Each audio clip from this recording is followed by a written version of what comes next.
Hello and welcome to the Roughneck Minute, a Movies by Minute podcast where we go over the movie Starship Troopers 1 minute at a time. I'm one of your hosts, Matthew. And I'm your other host, Johann. And we're at minute 35. This minute begins with Carmen, with actually Xander explaining why he got Carmen, and ends with Carmen saying, "Yes, sir." So she's calling him sir now. The whole entire thing of her doing the little flirtation is coming to fruition. She's flirting with him again. It's never gonna stop. It's never gonna stop. Like, ever. She does. It just means she doesn't feel any shame. Yeah. But let's get into it at this moment. So he explains to Carmen basically that it probably wasn't fate that they met up. It's kind of strange what he says a little bit. I actually don't like it. No, it's absolutely creepy. So this is the one where I told you, like, let's hold off because I definitely want to talk about it here. Yeah, so go for it, man. Okay, so this is obviously his time before Facebook, Instagram, everything like that.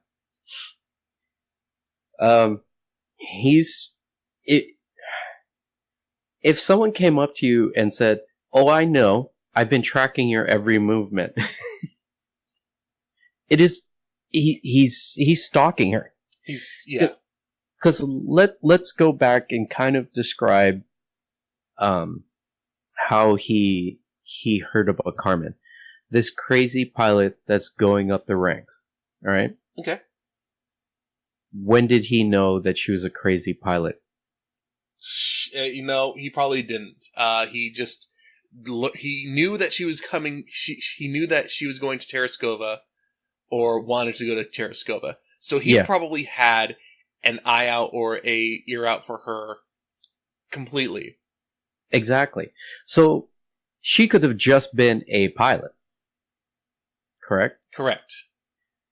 Now she's a crazy pilot, which doesn't come into play until she starts flying with her supervisors and everything like that. Yeah. So he's obviously been actively waiting to see when she pops up and talk to people like, "Hey, what do you think about this pilot?" Because if she were a crazy pilot, she would not have been moving up the ranks as quickly. They would try and teach her to be a little bit more disciplined with what she does before they start moving her up. So that could mean that he's helping boost her up more and more because he wants something out of it. Oh yeah.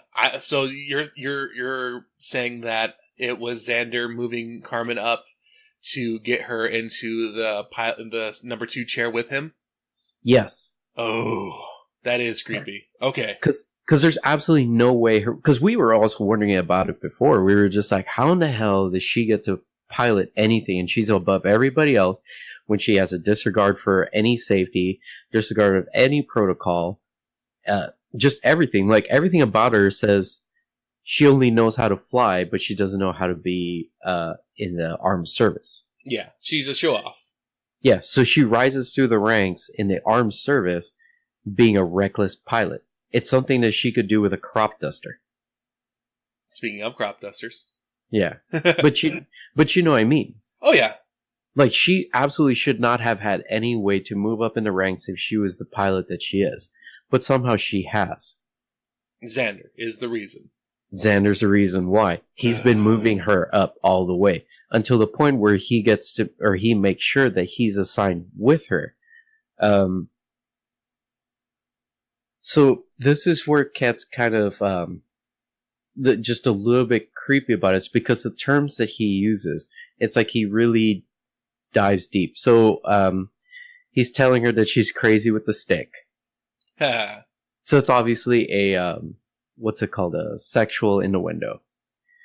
It makes me wonder, like, why is the term stick being used? Because it should have been dead for over 200 years by this time.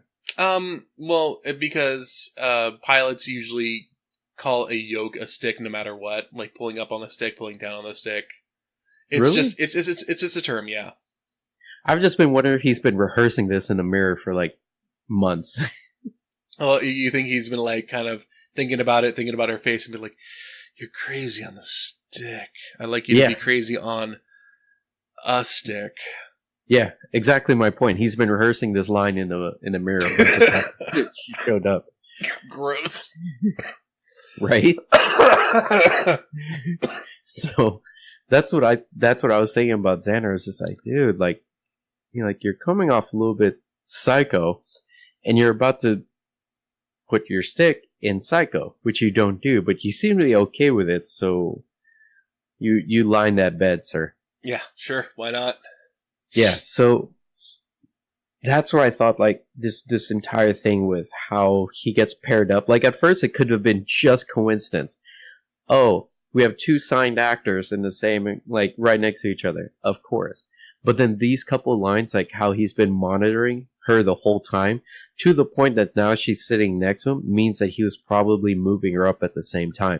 Because everything he describes about her, the way he's been watching her, should not have gotten her assigned to the ship. If anything, he should have gone down to training with her and said, I see potential in her and I think I can do it, so I'll go down to her and make sure that she moves up with me. Yeah. But no, he moves her all the way up to the point that she's flying the Roger Young with him, which is very reckless on his part as well.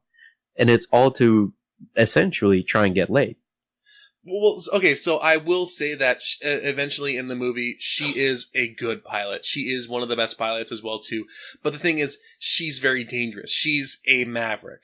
Or she is Maverick. You know, she's flying by the tower without authorization. And, you know, it's kind of like I says, you're dangerous. Yeah, but here's the difference between Maverick and Carmen. Maverick cared about his co-pilot. That's true. He cared about Goose. She could get his flight status revoked. And she doesn't care because she wants to fly recklessly. Maverick cared about Goose. Yeah, she doesn't. They're they may have similar flying styles, but Maverick never came as close to, they say it, 3 meters away from the docking bay. Yeah. He was never that. He flew close to the tower because the boom of it would shock anybody that was in that tower. That's different than the fact that she was 3 meters away from the docking station. Yeah. Obviously, that's told in the next minute that she's 3 meters. But I'm just saying, I'm bringing it up because that's how reckless she was. And he moved her up. Yeah. It's not good of him. No. But let's continue on from the creepiness of Xander to, she actually, gets prepared for departure. And Xander taps the stick a little bit and tells her it's up to you. And we get to see the Avocet watch. Yes. At 34:28, if you guys want to pause it, you can look at the Avocet watch. All right. So this is the last sponsor that we saw mentioned in the Jump Ball episode. We've been hinting at it that there's a sponsor that hasn't been shown yet. This is a sponsor. Yep. So Avocet, AVOCET. It's the manufacturer. It's named after a bird, and the model is called Vertech, VERTECH. It's weird because it's a weird name to give a watch, especially one that I had never seen when I was a kid growing up. Like, this was never advertised, but it was only in this movie, and I didn't even know it was a real watch. So this watch it seems like it's given to all the fleet officers or anybody in fleet. So there was a couple of reasons why I was thinking about buying this watch. Even though I do have my own Fitbit, this watch measures steps, but it doesn't do it by GPS. So that was like one of the things, like, maybe I need to reconsider buying this watch. So it probably measures it with a gyro. You know, you shake it a bunch of times and it thinks that you've walked 50 steps. So that was like, all right, that's a waste. Yeah, that's what I did with my Poke Walker as well too. My what is it, Heart Gold and everything. You had the little Poke Walker. I did the same thing. I just shook it or put it on my sock. Yeah. Some people, well, I did it with my DS. I put it in the pocket of the cargo shorts because it would sway more. Ah, okay. And then that added like an extra. It was like a 3-to-1 step every time I walked that way.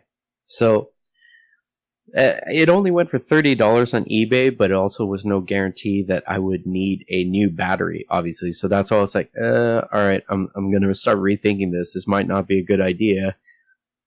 So this watch also measures altimeter. Yep. In space.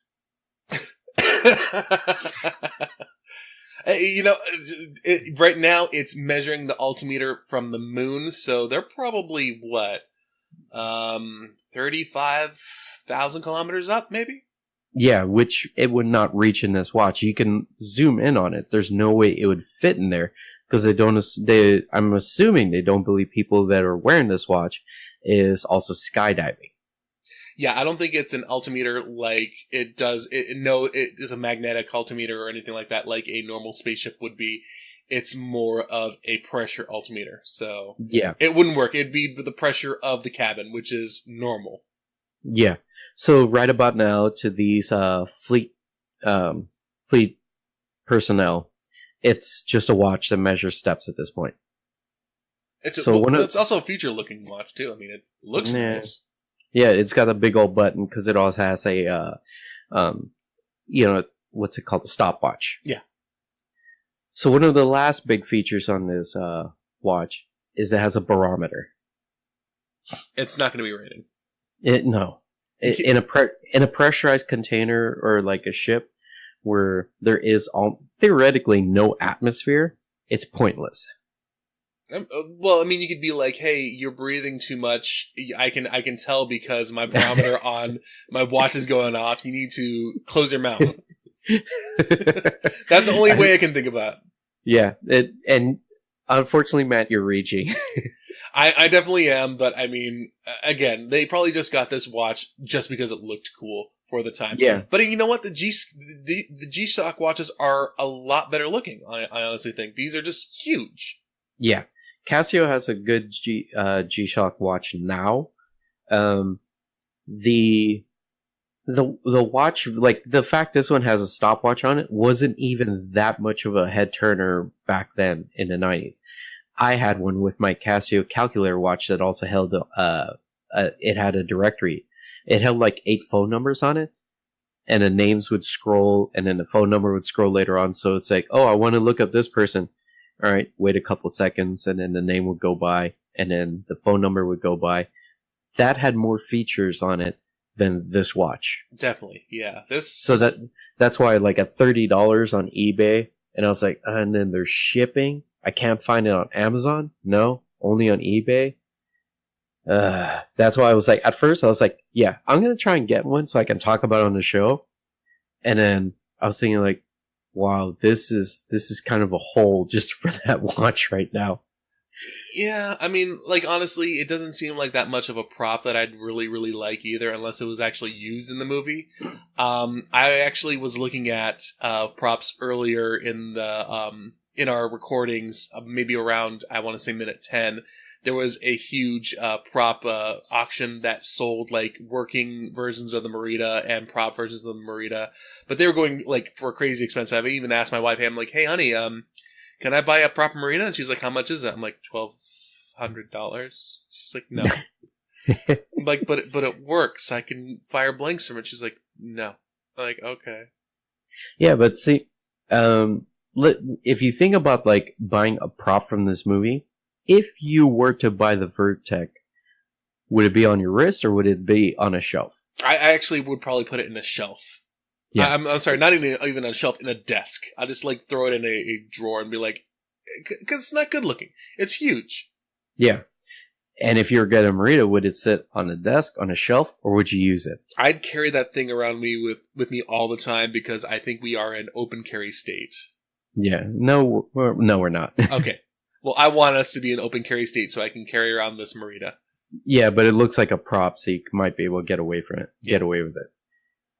If you were to have the shoes that they had from the jump ball, would it be on a shelf? Would it be on a desk? Or would you actually wear it every once in a while? If they could fit my size 12 feet, I'd wear them maybe once a month and walk around with them and just feel awesome and be like, put your hand on there, whoa!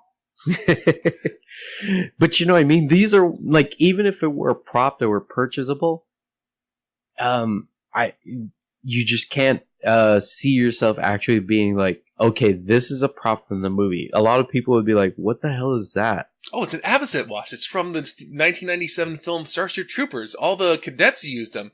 Okay. Okay, you have a Merida on the wall. What's the first person someone's going to say? That's a freaking awesome gun. And they may say it was from Starship Troopers. Avocet, we would have to explain the watch. Oh, yeah. So even if you were to buy the actual watch from the movie, like an actual prop, it is the worst prop because you would have to explain it. It's not the right one to get. If you were to buy a pair of brown boots and you go, why do you have that in a glass container? Oh, because it's the ones that may have been used in Temple of Doom. Oh, by Indiana Jones? No. It was used by Short Round. Or better example would be Raiders of the Lost Ark. It's okay. like pair of black boots. Oh, it was used in Raiders of the Lost Ark. Oh, Indiana Jones? No, one of the Nazis. Yeah. Just like, oh, okay. But you know what I mean? It's not. First off, it wasn't a prop from the main character.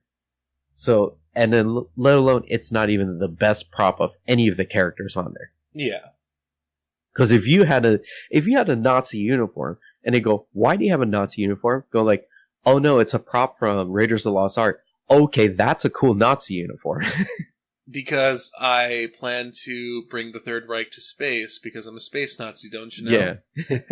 No, okay, I'm not saying like, okay, there's a line of where Nazi uniforms are cool. I'm just stating that there's a point where props are actually better than others, and this is not one of those props. Okay, no, I'll defute that because Hugo Boss designed those uniforms, and they are sharp. Despite what they mean, they look good. Yeah, but they were... Okay, first off, their symbolism is horrible. Yeah, it's a very well-designed costume, no doubt about it. But the symbolism is on point of what they were trying to say, in a sense that they wanted it to look like Nazi uniforms because it's a very militaristic enforced society. Yes. So the point is there. So that's fine. And it's a well-designed thing. But it's not exactly a Nazi uniform. It's been influenced by it. Definitely. By the military, which is what that society was. Yeah, let's actually go back to the watch a little bit. I actually didn't find much about this watch. The reason why is because whenever you try to look it up on Google, it brings you to the Avocet webpage, which looks like it was made in 1999 and hasn't been updated since. It looks like a GeoCities or Angel Fire website, has like a site directory, which if you remember those back in the day, a contact us kind of thing. And honestly, when I tried to look up a little bit more information of like why they went out of business, I found a thread on a road biking forum from 2004 asking why Avocet went out of business, and the responses ranged from 2004 to 2016. So this thread was a very long thread in time, but not many responses. And they basically said that the person basically said, hey, they tried to buy an Avocet in 2003 and Avocet said, oh, you can't buy them anymore. They're out of production for right now. We don't make our own products anymore. They're being sold overseas and they won't be around until next season. Okay. So, but I mean, apparently a lot of people liked them because they make great ski watches and cycle computers for like cycling and everything too. But even still, the fact that I had to go to a forum post that ranged from 2004 to 2016 was nuts to me because that's the only kind of stuff that I find on like trying to figure out, computer problems. Like, oh, did this person find out that problem? Well, let's see. They found out this problem in 2006 and then they posted about it again in 2009. So the problem ranged 3 years kind of thing. Okay. There's a couple of reasons why people like this watch, and you are right that people liked them for skiing. It's because it also kept track of the amount of runs they skied. Oh, okay. So, but I'm not quite sure how it did it, but it kept track of a base level, like where base camp kind of was, and how high you went up, and then how quickly it took you to get down. Okay, yeah, and at that point too, if you're doing it for skiing, that altimeter would work. Not in space. Yeah. Well, it wasn't the part of an altimeter, was one of the options. It's one of the functions it had on there. So if you went hiking, anything where you were vertically climbing up or down, it actually kept track of how quickly you went down. Yeah. Actually, it only kept track of how quickly you went down. It never had an ascent. Gotcha. So when you would go up, it'd say, okay, you've gone up, and it kept track of how quickly you went back down. So the reason why I know this is because you can actually view the PDF of the manual. Oh gosh. So I went through this thing, and I was just like, this. But see, like I said, without any GPS, it's very hard to keep track of actual movement of the runs you make. And because I'm not quite sure how its altimeter worked, it's one of those, like, it could be very much inaccurate. But today, I mean, back then you'd think that this was the most accurate thing. You're like, or maybe it's like, didn't keep track of that run. I wonder why. And you wouldn't know. But it's because there's no GPS on it. Like now it's like, if it doesn't have GPS, it's like that thing is incredibly inaccurate. It's probably guessing, because we have a more accurate way of determining if how many runs you made, how many miles you ran, etc. But this one did not have it, so that's why, in my opinion, for $30, it just wasn't worth it. Because, in my opinion, it's just about guessing how many runs I made, etc. Good call. But yeah. So, financial advice from Johann: do not buy an outset for tech. So that was one of the things about it. It's just you, first off, you had to set it to ski mode or alpine mode, which I don't ski, so I don't know what the difference is, because I know there's alpine skiing and there's like regular skiing, so I don't know what the difference is between both. But it's supposed to be, the way it's described on the manual, it's how quickly your descent is.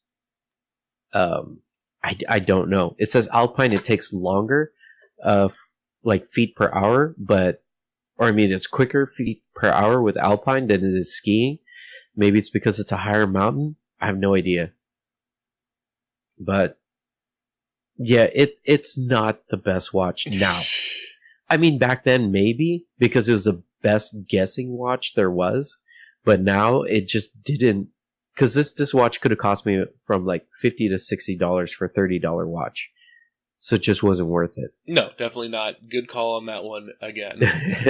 But let's go back to the movie a little bit. Carmen pulls back on the yoke, and the whole entire ship starts moving, shaking a little bit, which is kind of cool. I like actually how it shakes and then kind of evens out, gets a little more calmer. And then we get a nice little hero shot of the Roger Young. It's serial number 176 as it pulls out of the station. Now, this looks like it is one of the models, just because the stuff around it, especially the arms and everything, look realistic as well, too. So this looks like a hero shot model of the ship itself.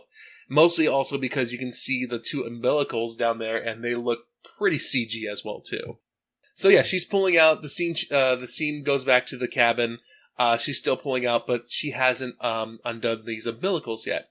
Everyone starts looking around. Xander looks at her. She's like, "What are you doing? You should have undid those umbilicals a while ago." But here's the thing about that scene: it's not that she looks calm about what she's about to do. She looks exhilarated about what she's about to do without disengaging the umbilicals. Yeah, I didn't know what they're called. I just put tubing. But yeah. Oh, they're probably in for space things, they're probably fuel and also power to make sure that it's not generating its own power while it's docked or anything like that. Yeah, I thought it was to provide like atmosphere. That could be it as well. I mean, it's a big tubing; it could have multiple layers in there for electrical, fuel, and atmosphere. But yeah, it's just that she seems like like she's not calm about it. She's getting a rush out of it. Yeah, she definitely is. She looks like she is. She's happy. Xander's looking at her. The captain kind of looks at her. She's like, you gonna do that? It kind of gives her that, like, looks over her controls to make sure, are you looking at what I'm looking at? And so she flips the switch, and it releases the umbilical as soon as they become taut. Number one, you should release those umbilicals before you leave. Yes. Just to make sure that happens, and make sure that you don't have anything like, especially because you're in space, these things are going to have a velocity on them now. They're probably going to come back and hit the dock, and it's not going to be pretty. It's probably going to cause some damage. Yeah, you know what? I didn't think about that there would be an immense amount of recoil on this with zero wind resistance. But she has to look cool, so she flips the switch. Number two, the switch. It is just a simple on-off switch. If this is a release of something, if it is a detachment, it should have a cover over it, or at least a two-person switch flip kind of thing. Like Xander and her should have to flip it together. But at the very least, it should have a cover over it to make sure you don't knock into the thing and it flips accidentally. Okay, here's the thing about the switch. If you're disengaging it, that means you're turning it off and you no longer need something, correct? Correct. She switches it on. Yep. Wouldn't that be a little like it's like on, I don't need it anymore. No, off, you don't need it anymore. Maybe she is turning on the disengage. Or maybe they thought it was more exhilarating to flip the switch up instead of down. But these are one of those things where if she does this all the time, she could mess that up. Oh yeah, she and definitely just cause an immense amount of damage. Because it'd be likely this tubing would yank on the dock itself, destroying that port for a while. Yeah, I assume that this tubing, the umbilicals, would detach from either the dock or the ship on their own, kind of like if you drive off with a gas hose as well too, that does detach. But even still, that would cause a lot of damage and cause a lot of problems for people who have to put it back on.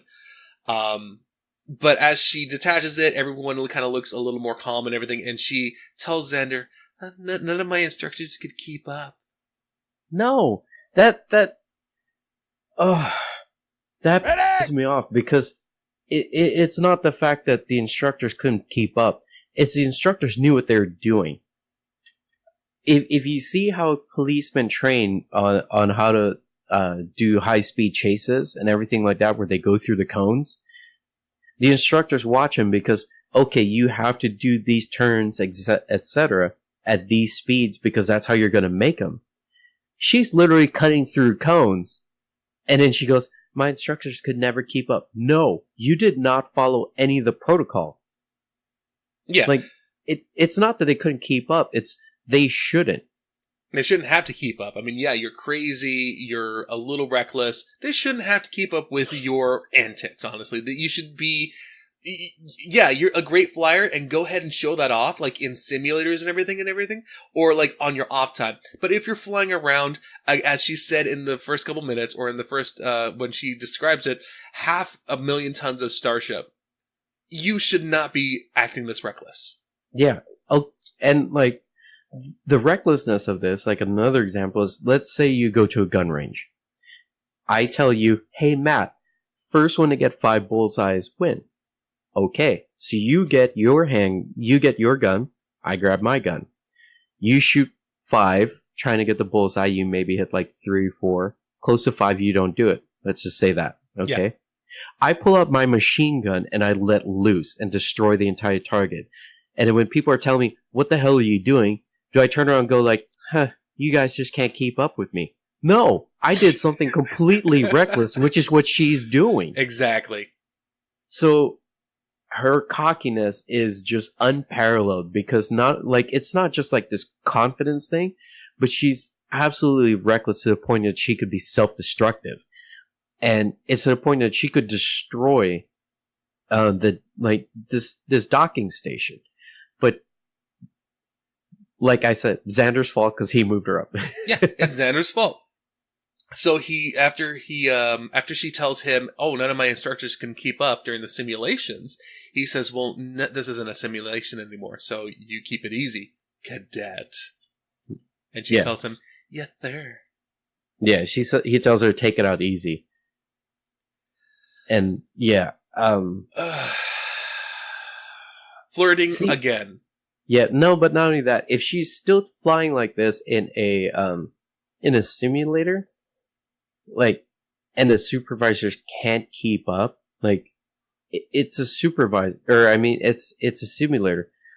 The simulators would immediately draw red flags, like, you failed, like, and that's it. Yeah. It's not that, oh, I barely disengaged. It's like, no, you violated protocol. The simulator should have stopped. This isn't like some technique that something would show you, like a barrel roll or anything like that. This is just a violation of so many things that I don't know how her flight status didn't get revoked, and I don't know how else she moved up. That's actually a good little segue into a problem I have with the ship itself and probably the Federation. Because, nothing's going off when she doesn't do the umbilicals. You know, if you are still attached to the umbilicals and you're going taut, there should be warning klaxons going off. The captain should be like, "Cadet, what are you doing? You know, you need to disengage those tubes before we actually step off. You are relieved of command," kind of thing. Yeah. So it is not only Carmen who's being reckless; it is the entire Federation who is allowing this to happen. The ship is not set up for warning klaxons. It's not warning the people, "Hey, I'm still attached. You should probably disengage. Warning, warning, disengage me. No, don't let it go taut. You dumb pilot, you stop it."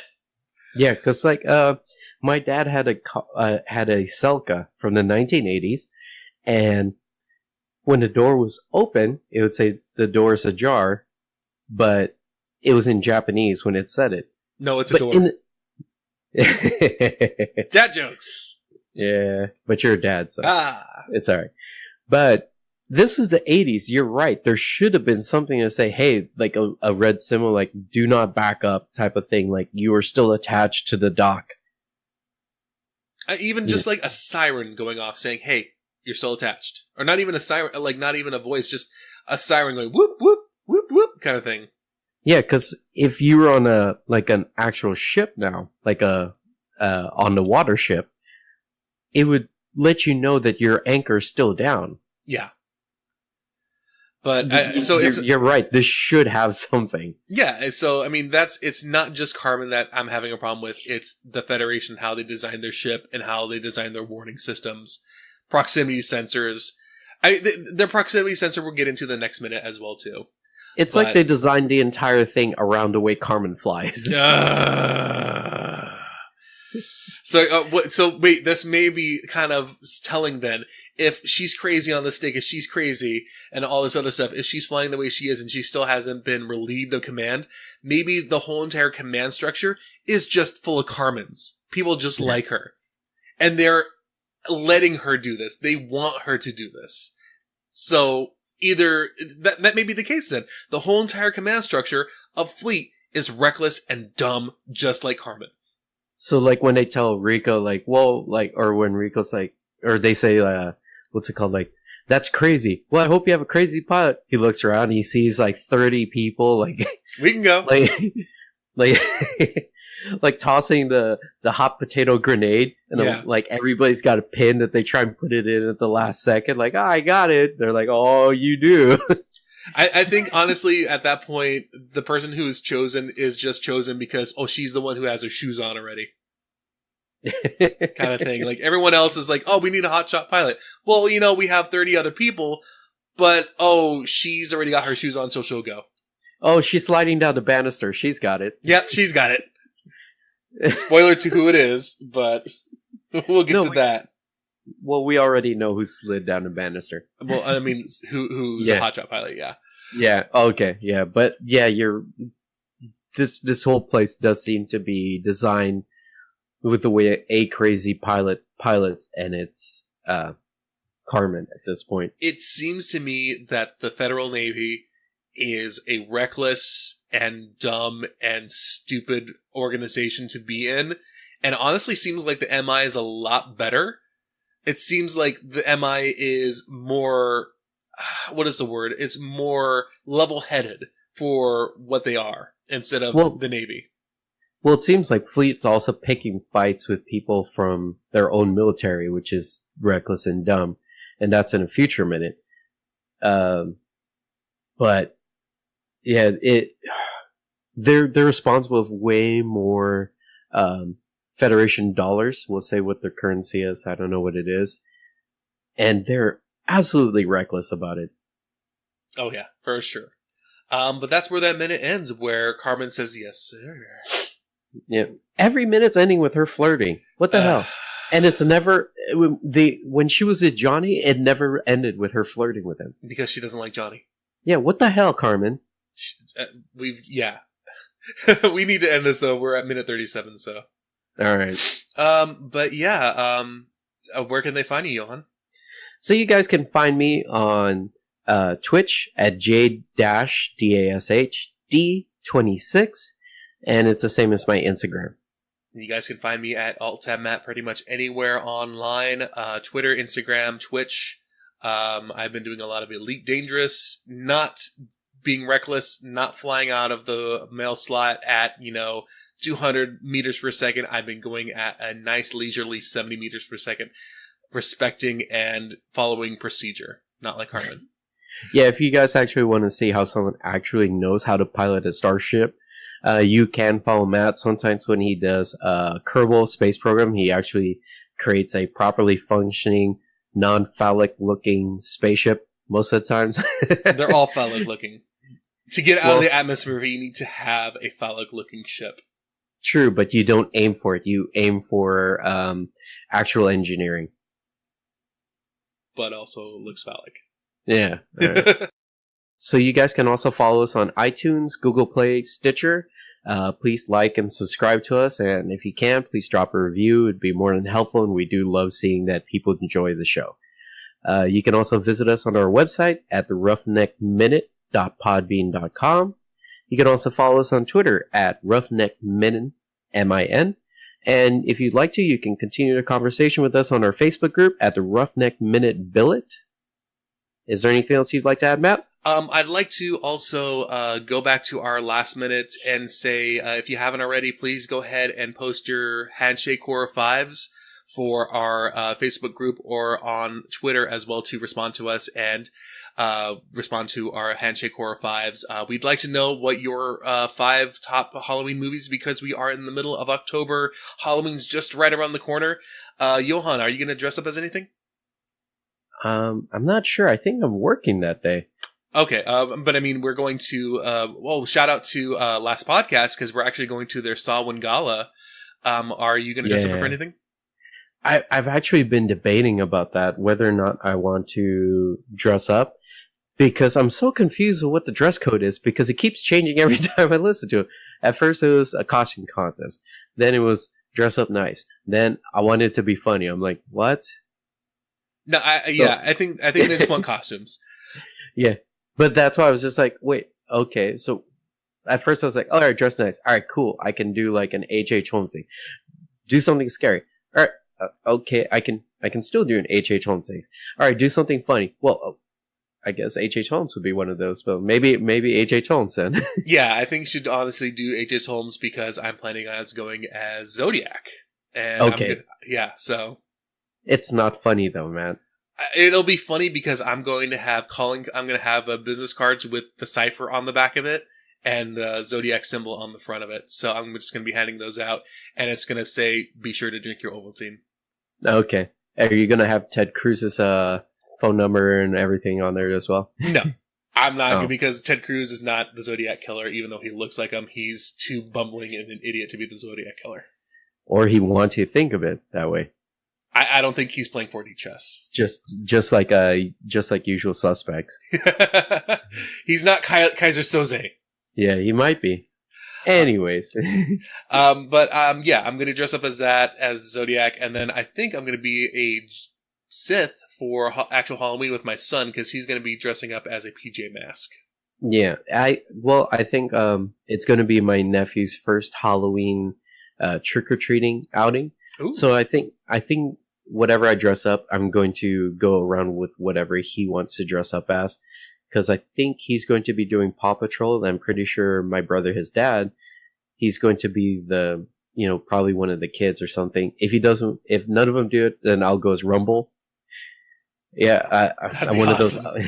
I'm one of those uncles that knows exactly what my nephews like and enjoy, which I think is a good thing that I do. You should actually be the mayor from the opposite town that has all the cats, because he kind of does look like H.H. Holmes. He has that top hat and the twirly mustache, so that'd be perfect. Oh, perfect. All right, I think I might do. I think Rumble's cute. And Rumble definitely is cute. All right, so that's your Paw Patrol. Little bit of a tidbit. Paw Patrol Minute. Yeah. All right. So I've been your host, Johann. And I've been your host, Matthew. And we'll see you on the bounce, troopers.